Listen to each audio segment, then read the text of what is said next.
Police station हद्दीत काटेपूर्णा तलावामध्ये 11 September रोजी दुपारच्या सुमारास एका 70 वर्षीय अनोळखी वृद्ध महिलेचा कुजलेल्या अवस्थेत मृतदेह आढळून आला। बोरगाव मंजू पोलिसांनी ओळख पटविण्याचे आवाहन केले।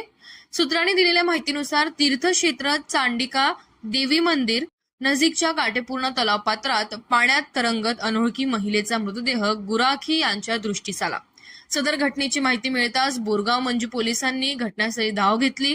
दरम्यान नदीच्या पात्रात कुजलेल्या अवस्थेतील सदर मृतदेह बाहेर काढण्यासाठी वीर भगतसिंग आपत्कालीन पथकाचे योगेश विजयकर, विजय माल्टे, शहाबा शाह, शेख नजीर, दिनेश श्रीनाथ, मोहन वाघमारे, ईश्वर हरणे, अक्षय मोरे, सय्यद साजिद, शेख मोईन, संत गजानन महाराज बहुउद्देशीय संस्था मूर्तिजापूर, आमदार हरीश पिंपळे, सूचनेवरून निलेश उर्फ बादशाह, नारू अण्णा, बोरगाव मंजू पोलीस स्टेशन उमेश पुरी, अजिंक्य हळदे यांच्यासह पथकाचे सदस्यांनी मदत केली।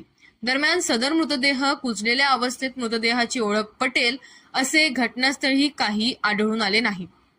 पोलिसांनी घटनास्थळ व मृतदेहाचा पंचनामा करून मृतदेह उत्तरीय तपासणीसाठी अकोला येथील शासकीय रुग्णालयात दाखल केले आहे। सदर अनोळखी मृत महिला कुणाची ओळखीची किंवा नातेवाईक असेल तर बोरगाव मंजू पोलीस स्टेशन येथे संपर्क साधावा असे आवाहन केले आहे।